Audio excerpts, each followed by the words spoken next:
Bismillahirrahmanirrahim. Assalamualaikum warahmatullahi wabarakatuh.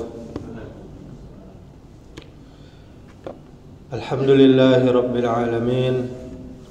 Ashhadu an la ilaha illallah wahdahu la syarikalah wa ashhadu anna Muhammadan abduhu wa rasuluh. Amma ba'du. Kita bersyukur kepada Allah Subhanahu wa ta'ala. Kemudian salawat serta salam semoga selalu tercurahkan untuk junjungan kita Nabi besar Muhammad sallallahu alaihi wasallam. Kaum muslimin, kaum muslimat, jamaah zuhur yang dimuliakan Allah Subhanahu wa ta'ala. Pada kultum zuhur yang berbahagia ini, kita akan membahas tentang salah satu sifat hati, yaitu dendam. Pada dasarnya, dendam adalah rasa ingin membalas kejahatan dengan kejahatan yang serupa atau lebih terhadap seseorang atau sekelompok orang. Dendam lahir, muncul dari hati yang kotor. Bahkan dendam ini salah satu sifat dari iblis, laknatullah alaih. Dia dendam kepada kita, seluruh manusia, hingga nanti hari kiamat. Dia bertekad, dia berkeinginan keras, ingin menyesatkan manusia dari jalan yang lurus. Diabadikan di dalam Al-Quran bahwa iblis berkata, Qala fabima aghwaytani la'aqudanna lahum siratakal mustaqim. Karena engkau telah menghukum saya ya Allah hingga saya tersesat, saya benar-benar akan menghalang-halangi mereka, yaitu manusia, dari jalan engkau yang lurus.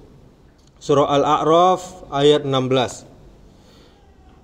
Kaum muslimin, kaum muslimat, jamaah zuhur yang dimuliakan Allah Subhanahu wa ta'ala.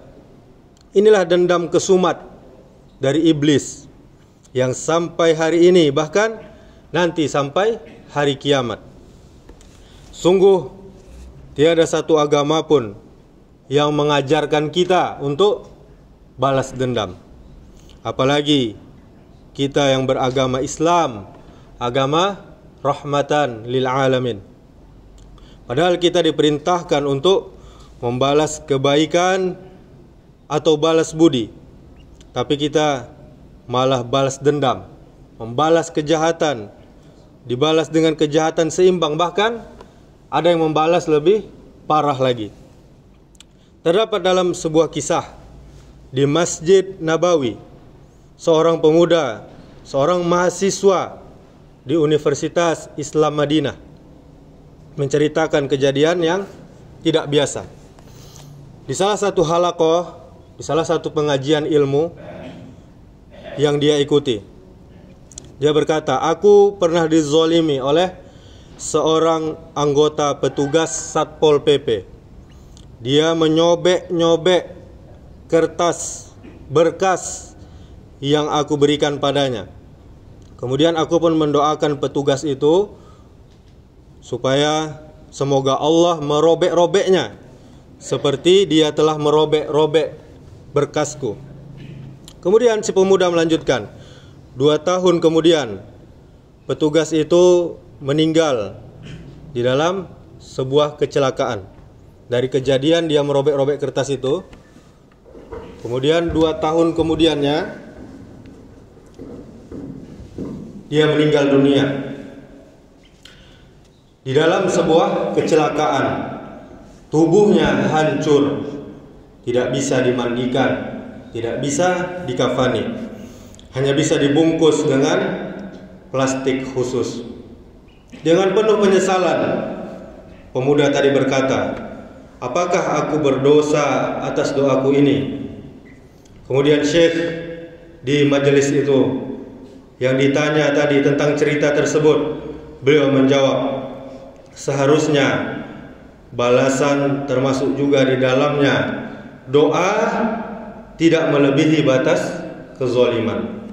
Dan inilah kesalahan yang banyak dilakukan oleh kita manusia. Kemudian lanjutnya, ada orang dizolimi tentang suatu masalah keduniaan. Kemudian dia mendoakan orang yang menzoliminya supaya Allah memasukkannya ke dalam neraka dan juga kekal di dalamnya, atau mendoakan dengan doa lain yang melebihi kadar kezalimannya. Padahal Allah Subhanahu wa taala berfirman, wa in aqabtum fa'aqibu bimisli ma uqibtum bih wa la in sabartum lahuwa khairul lis-sabirin. Yang artinya, dan jika kamu memberikan balasan, maka balaslah dengan balasan yang sama, tidak boleh lebih. Dan dengan siksaan yang ditimpakan kepadamu. Akan tetapi jika kamu bersabar, sesungguhnya itulah yang amat baik bagi orang-orang yang sabar. Surah An-Nahl ayat 126. Kemudian di dalam Al-Quran juga, di firman yang lain Allah Ta'ala mengatakan, wa jazaa'u sayyi'atin sayyi'atum misluha faman afa wa aslaha fa ajruhu 'ala Allah innahu la yuhibbuz zalimin. Dan balasan suatu kejahatan adalah kejahatan yang serupa. Maka barang siapa yang memaafkan dan berbuat baik, maka pahalanya atas tanggungan Allah Subhanahu wa taala. Sesungguhnya dia tidak menyukai orang-orang yang zalim. Surah Asy-Syura ayat 40. Kaum muslimin, kaum muslimat, jamaah yang dimuliakan Allah Subhanahu wa taala. Dendam bukanlah sesuatu yang biasa, tapi dendam adalah salah satu sifat iblis yang bercokol di dalam hati. Di dalam hati kita manusia, selama manusia tersebut belum membuangnya. Ingatlah apa yang telah Allah janjikan dengan pahala sabar. Dan jangan sekali-kali kita menukar pahala sabar dengan dosa kezaliman yang mungkin lebih dari kezaliman yang menimpa kita. Karena kita tidak mampu membalas kezaliman yang setara, memaafkan kezaliman saudara kita jauh lebih mulia daripada kita membalas kezalimannya.